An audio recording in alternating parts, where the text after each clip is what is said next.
There's a small stilt house in Vinewood Hills that players drive past without a second thought. Just a quiet place hanging over Lake Vinewood Drive. So, you want to keep an old man company? Cool, man, let's go. Until you start noticing the details Rockstar hid around it. And once you line it all up, the picture becomes way clearer. This house is a quiet nod to one of the darkest and most heartbreaking tragedies in Hollywood history. Let's break it down. If you follow Lake Vinewood Drive to its eastern end, you'll find a single stilt house hanging over the hill.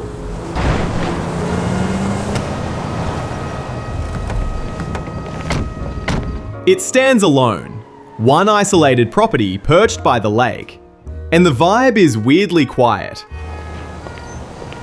When you stand outside, you feel this odd mix of distance and exposure, like the house is separated from the rest of the world, but still visible to the entire city below. Rockstar doesn't speak through dialogue here, they speak through placement. You know what I mean? And when we move into the real world parallels, everything sharpens. The house on Lake Vinewood Drive is loosely inspired by the real home at 10,050 Cielo Drive, the place where actress Sharon Tate lived in 1969. Her home had the same secluded, elevated placement.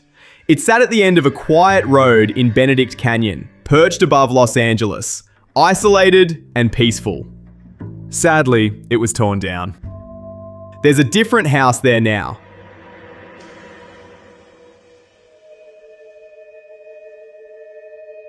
The most striking detail isn't the house itself, it's what sits below it. Here's the part that genuinely surprised me. The real Cielo Drive house had a twin house directly below it. 10,048 Cielo Drive, often called the Twin House. It was built on its own little plateau, just like the main home. And here's the real mindfrack. Rockstar recreated that. In GTA 5, if you look directly below the Vinewood house, you'll find the same concept. A second, nearly mirrored home sitting lower on the hill, reachable by a separate driveway. Its number is 3675. There are slight differences, but the architecture is the same. This isn't something you'd notice by accident. You have to go looking for it. Know what I mean? And that's exactly the kind of obscure detail Rockstar puts in their worlds. Something that clicks only when you understand the real history behind it. This is the moment where you stop and go, okay, how much of this was deliberate? And that leads us to the clue that makes it impossible to ignore. It bugs me when the car doors open. You know the feeling. If you walk down the street near the Vinewood house, you'll find red graffiti on the wall. It reads 1807 with a red arrow pointing directly toward the property. And that number works on two levels. First, it visually echoes Penal Code 187, the code for homicide. The placement next to an isolated hillside home, obviously connected to one of Hollywood's most infamous crime locations, is way too clean to be random. Second, the 7 is separated by the 0 from the rest of the number, which fits with the 7 victims of the Tate LaBianca murders. Not counting Sharon Tate's unborn child, there were exactly 7 people killed across those 2 nights. A red arrow pointing at a secluded hillside house, a number tied to homicide, 7 victims. Rockstar doesn't explain this. They don't have to. They know we'll get it if we put our minds to it.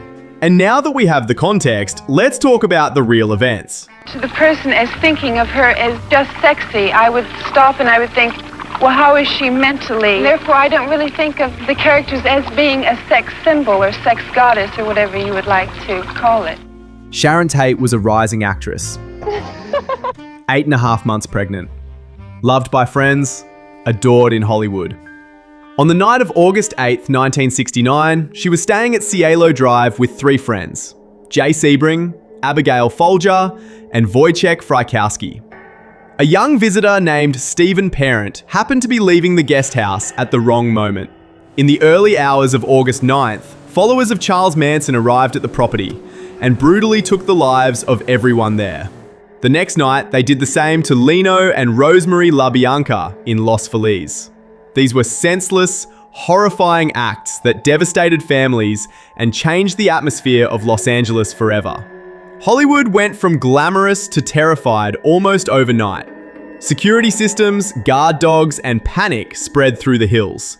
Journalists described it as the moment the 1960s ended. Another cool reference to that is that the Bobcat Security was founded in 1969. That's the sort of scoop you won't find on any other channels, by the way. So consider joining our little growing community and subscribe to the channel. M, get these assholes in the closet! It really helps a ton and makes me stay up late at night, diving deep into these mysteries. All set! Phone it in! I'm making the call. There's one more strange detail at the Lake Vinewood Drive house. NPCs occasionally spawn in the backyard of this property, and if you bump into them or even brush against them, they instantly fall over dead. It's bullshit. Why don't you show some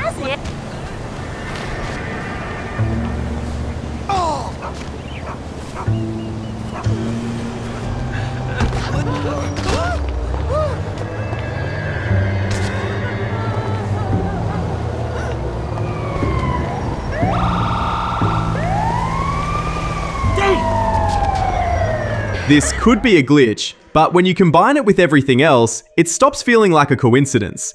It becomes one more eerie layer in an already eerie location. Rockstar loves symbolism, and I think this is yet another reference to the Tate LaBianca murders.